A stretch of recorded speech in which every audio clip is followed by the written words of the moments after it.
hamma taksistlarni ogohlantiraman.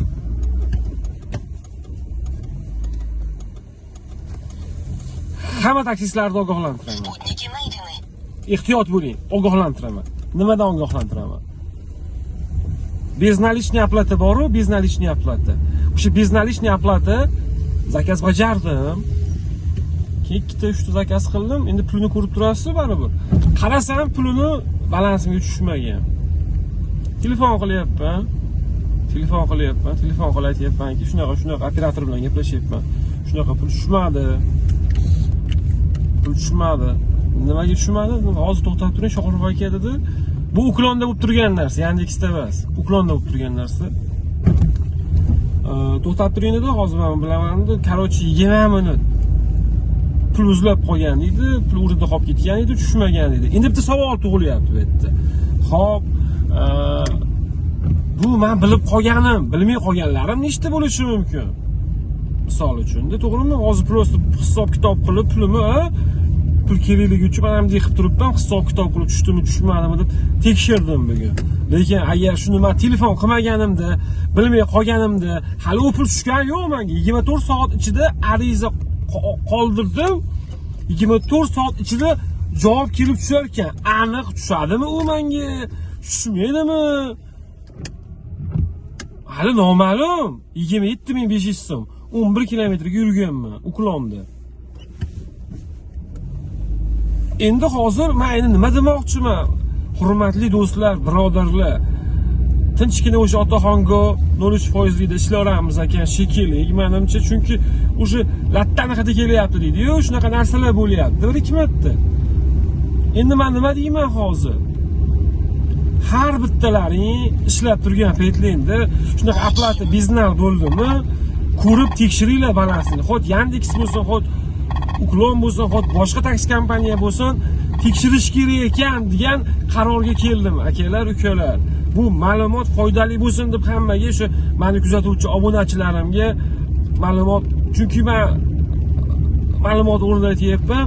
Biz arqama ketdim, zanjir zakaz beradi, biz yo'l bilan ovora bo'lib qolamizda, bizni pullarimiz 20 ming, 30 ming, 40 ming, balki 50 ming yo'qolib qolsa, mehnatni biz qilyapmiz, gazni biz quyapmiz, mashinamizni remont qilyapmiz, hammasini biz qilyapmiz, lekin yana foizini ham oladi, yana 27500 so'm o'z-o'zidan yo'q bo'lib qolsa, bu juda ham alam qiladi hammaga.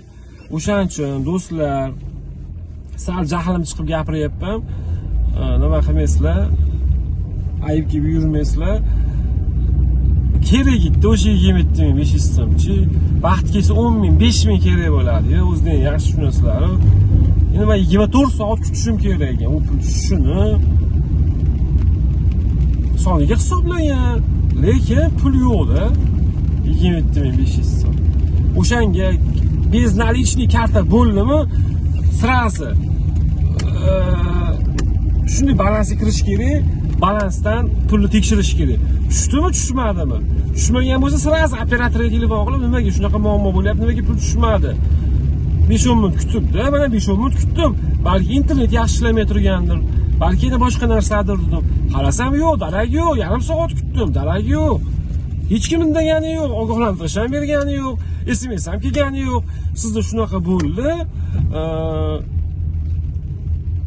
Pulingiz tushmay qoldi, o'rnida qolib ketdi pulingiz deb hech kim ogohlantirmadi ham, biron narsa demadi ham. Men o'zim ki oxiri yarim soat bo'ldi, birodar Asxon degan operator ekan. Shunaqa nimaga shu pul tushmay qoldi desam, liniyada qoling dedi, liniyada qoldim. Liniyada qolgandan keyin rosa ular 20 minut, почти 20 minutcha aloqada qoldim. Ariza tushunmayapti o'zi ham, qanday tushunmaysizlar dedim. Iltimos dedim, meni 27500 so'mni beringlar dedim. Rosa kerak o'sha paytda desam, bir sutkadan keyin u ham tushmashi ham mumkin ekan. Tushmay qolishi ham mumkin ekan. Eng yomoni tushmay qolishi ham mumkin ekan. Xullas, nima demoqchiman? Otaxon Go'ga ulanamiz. Nomerlar pastda. Nima demoqchiman, aziz do'stlar, birodarlar? Beznalishniy karta tushdimi? Zakaz zavershit qildingizmi, tugatdingizmi? Balansingizni albatta tekshiring. Albatta tekshiring. biz zakazma ustma ust qilib bizni pullarimizni birovlar o'g'irlab qo'yishiga yo'l qo'ymaylik, iltimos. Do'stlar, hammalaringga rahmat. Sog' bo'linglar, salomat bo'linglar, asab saqlaymiz, zo'r ishlaymiz, hammamizga omad. Rahmat.